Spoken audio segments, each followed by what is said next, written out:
All right, everybody, here we are. We are freaking live. I'm freaking excited. I got so much to talk to this dude about. The Oh, one, the only, the man, myth, and the fucking legend himself, wow. John Bush. Yeah, dude. Wow. Come on. Yeah.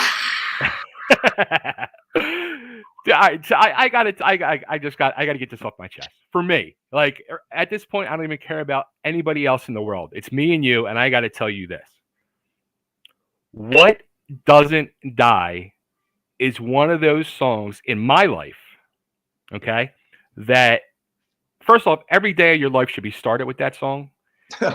And that song, I could run through flaming glass for a mile and I wouldn't feel a thing. It just Wow. gets me so amped up and excited and pumped for life. So It's like an anthem for life. it's your breakfast. You have some eggs, a little bacon, and a little what doesn't die, and then you're Uh, good to go. No, no, you don't even need any coffee. no, coffee is not needed. No, Okay. no. Cool. What doesn't die? All the caffeine I need. Sounds great. Awesome. I like it. I'll try that approach. Do you get that a lot though? I mean, like because as soon as I announce you, like people started calling like, "Oh my god, this," and "Oh my god, that." Sound the White Noise, one of my top 10 albums of all time in my life. Like, do you get that a lot? Like, do you hear? I mean, after 40 years of music now.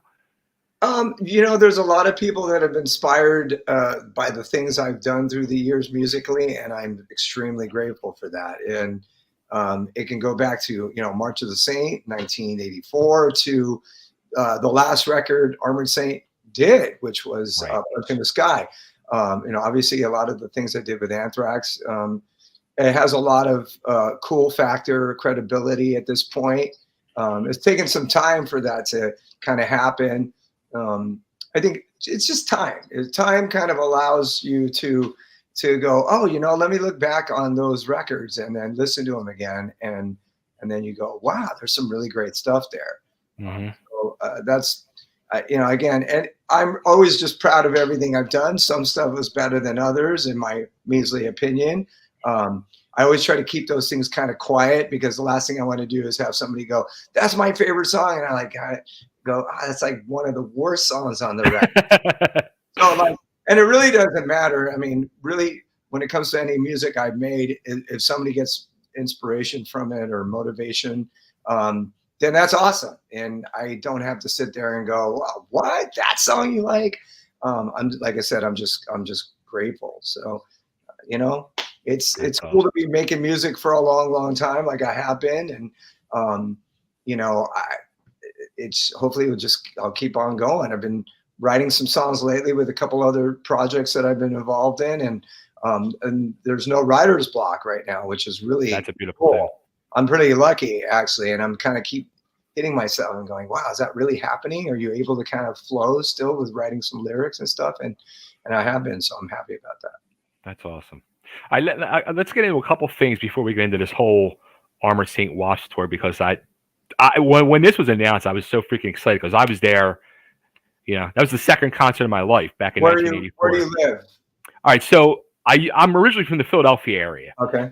and when that tour played the Philly area, you guys played the Tower Theater. Oh, sure. Actually, at Upper Darby, I have to say Upper Darby because that's where I grew up 2 blocks from the Tower Theater, so it was Oh, wow, cool. very important thing in my life. So yeah, Well, I we was played there. the Tower twice on that tour because we first played with Quiet Riot, and that was in like November. It was probably December of '84, and then we came back with the WASP Metallica tour and played there again, and that was Right. in January. I think it was that quick of '85. So Okay, so it was 85 then. Okay. yeah, it was '85. Look, he remembers it like that. So do you have any like standout memories from that Um, tour? Or what's funny? We went to go see, but I can't remember if this was before the Quiet Riot show or before the Wasp show. I think it was the Quiet Riot show. But we went to go see the blues artist Robert Cray because he played the day okay, before us. And so we went. I think it was Quiet Riot because we went and we're like, oh, we can get in, right? Because we were playing tomorrow. yeah, So we went and he was great. He's awesome. I love Robert Cray, actually. And and he played, and then we were like, oh, this is a great venue, it's a beautiful theater, whatever. And then we played the next day. um, Do I have memories? That's my specific memory about the tower in That's association. cool though that you remember that. Yeah. Yes, I do remember distinctly that. So the tour itself, man, people still talk about that tour to this day. It was a lot of people's like first show, or Yeah. it was like, obviously all three bands were really starting to hit, especially Metallica. And it was a great run. It was a great show. We played like 3 nights at L'Amour's, and they were all sold out, and in Brooklyn, and it was a great tour. So that's why we're so excited about doing this again. I mean, of course, there is Metallica kind of missing from this, which I hate. But the shows are doing awesome. As a matter of fact, I think the Philly show is sold out. Yeah. And a lot of them are. And so I think there's a lot of excitement and buzz about this tour. I don't think WASP has played in America in like 16, 18 years consistently. Right. Which is great. So there's a lot of excitement and anticipation to see them. And, there's a lot of places, even though Armored Saints toured a lot in the last, few years, the truth is there's still places we haven't played in a while. Like the fourth show of the tour is Albuquerque, and we haven't played there since Delirious Nomad. So, yeah. So, and there's, like Nashville we're playing because my family. Well, that's where I'm at now. Oh, you're in Nashville. Okay, great. Yeah. So we're playing the Ryman Auditorium, which is really cool. The original Grand Ole Opry. And my wife and my kids are coming to that show. We're going to go to a Predators game. And, nice. We haven't played Nashville since like the Symbol of Salvation tour. So so there's a lot of places, even though we played Philly recently or in that area, New York for sure, and LA, of course, and all these Chicago, we haven't played some places in a long time. So it's really cool. So let's get into this since we're talking about it then. When this whole thing was brought up to you guys, what was your initial reaction? Were you kind of like shocked, like, oh my God, really? Well, we share the same agent, so that's an easy one right there. Okay. I think it makes total sense. No brainer. I don't think it was necessarily my idea, but it was, I was involved in like the idea of it. I think Dan, our agent, went to Blackie and said, "Hey, how'd you feel about Armored Saint coming out with you guys?" Because they were talking about touring, and he was very excited about the idea. And he's been great. Blackie's been nothing but really cool as far as the prep goes for this. And I think he sees that the dates are doing really well. And I've already thrown it out there. Like I already made a list of like 30 other shows that we could play in America and Canada, that we wouldn't even touch on this tour. Sure. Seattle, Portland. I mean, there's a lot of cities, Toronto, Montreal, all of Canada, New Orleans. I mean, there's just a lot of cities that we're not playing on this tour that we could actually do a whole nother run. Wow. So I'm getting a little ahead of myself. First we want this tour to do great and have good vibes, and then we could proceed with that. And of course, we'd love to go tour with WASP in Europe as well, but Sure. they're already doing it. They've already had their dates booked, and they're not taking a support act. So hey, that's the way it is. But I think it's going to be great. I think everyone's real fired up, and everyone loved the idea from the get-go. Sure. Now, how about I mean, you're already saying like you could do like another 30 dates off the top of your head, and this runs like 5-6 weeks long. This is probably this is probably the longest run you've done in a while, though, right? Certainly is. We did a tour with Queensrÿche at the end of '86. Sorry, it's '86, 2016. Jay, hey, leave it. Sorry. But and that was about 4 weeks, and that was great. It was awesome. We had a lot of fun. Queensrÿche guys are amazing, and that was a really great tour. It was for Win Hands Down, kind of after the record came out for a while, but we did it. But this is 6 weeks. It's a long run. Certainly one of the longest I've done in my life in a while. Sure. And hopefully everyone's positive vibes, as I said before, and we don't want to kill one another on the bus. And as long as the shows are doing great, I think everyone's going to be happy. Well, how are you preparing for this? Because I was thinking about it, I'm like, back in the day, like you're saying, in '84, '85, you're going on a tour like this. You're like, all right, time to party, time to rock and roll, time to live the dream. Now it's like, all right, well, I'm going to be away from my family. I'm going to, away from my home life, my business and all that. And yeah, all right. So it's a whole different life and mentality now. Yes, it's the 59 years old approach to it, and which is fine. I've been working out a lot. I run. I play basketball. I'm pretty fit. I feel great about my physical state. I've been having some neck issues lately. That's a little concerning because I like to headbang and Sure. rock out, and I'm a little concerned at that. But I'll deal. And it's all about the pipes. You got to take care of them. I want to sing great every night. Do the that's if I can't sing well, then I'll just be frustrated and unhappy and grumpy, and the tour will be a drag for me. So it's all about trying to stay healthy and taking care of myself. And the party philosophy is way behind me, and I've done that to death, and it was great. It's fun, but I mean, it's just kind of hard to do that and try to sing well the next day. And I just don't need to do that. Like I've said, I've experienced that many times in my life. So it's more about doing well and giving a great performance for the fans and singing well and enjoying singing. Sometimes illnesses come, and am I kind of mentally prepared if that happens, just to stay focused and cure it as quickly as possible and keep on going. But there's sometimes an anticipation of a little bit of like fear, and I don't want to think that way because it's just not going to be helpful. My voice feels great right now. We haven't actually rehearsed. We're going to start tomorrow, but I've been rehearsing on my own for months, and I'm ready. That's awesome. Now this is I guess basically the tour for the last album since it kind of came out pandemic time. Have you guys been working on new music, or just kind of like let's just still focus on that one for now? No, man, we never toured for it, so I think we're excited to go out and do songs from Punch in the Sky. We made like 4 videos for that record. They were all really, really cool, and so we're excited about playing some of those songs live and seeing how they sound. And I know this is kind of the WASP 40th anniversary, and in a sense, Saints as well. But we're real proud of the music we've made of late, and we think it's stands tall in our legacy. And I think the songs are going to sound killer, along with some oldies but goodies. And I think that the set will have a great flow. So it's going to feel like throwback, but it's also going to feel current. And I think that's where we're at. Absolutely.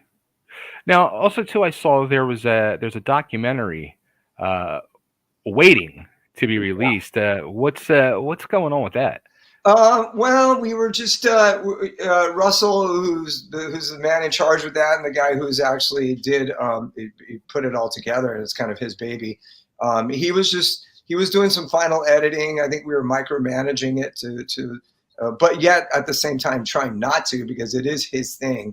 Right. He got some amazing interviews with some people that I was really surprised that he was able to interview. People like Cliff Bernstein, who was a manager in early days, and Ron Fair, who signed us to Chrysalis, of course, Brian Slagle, Lars and James did it, and also Scott Ian, and among many others. So it was really, really cool. Max Norman. So, it was really awesome, and I do think it would be amazing for that to come out. It's just, there was some footage that kind of seemed a little redundant, that was a little too much, and the interview parts are some of the best parts, and I love all that. So it was just some of the footage we were trying to say, you've already showed this, you've already showed this, you've already, so like, and there's plenty of footage of Armored Saint through the years and even recently. So, and that being said, I think that he was kind of working with it along with his own life, and his own thing going on. So he was kind of doing it as a labor of love and trying to get it done when he had the opportunity. And it'll see the light of day at one point. I just don't know when yet. All right, so the one thing I like as I was going through and researching all, it's been brought up many times about the situation with you with the offer with the Metallica, years ago, and then I read that after Cliff passed away, Joey was offered the bass spot at Metallica, and both you guys he was offered to audition for the bass audition. Yeah. But even so, it was the same thing from both you guys, very loyal to Armored Saint, and then years later, or a decade later, when the situation happens, when you join Anthrax, did you feel at that point guilty? Because it seemed, and it's even still in recent interviews, there's still you can tell Armored Saint's your baby. That is your band. That is your baby. That's your heart. And did you feel guilty, like you left them guys out in the cold when you did leave? Yeah, of course I felt guilty. You know, the Saint guys and I, we grew up together. I mean, we were friends before we were ever band members. Gonzo, Phil, Joey, and I have known each other since we were about 9 years old. Wow. So we have a lot of history.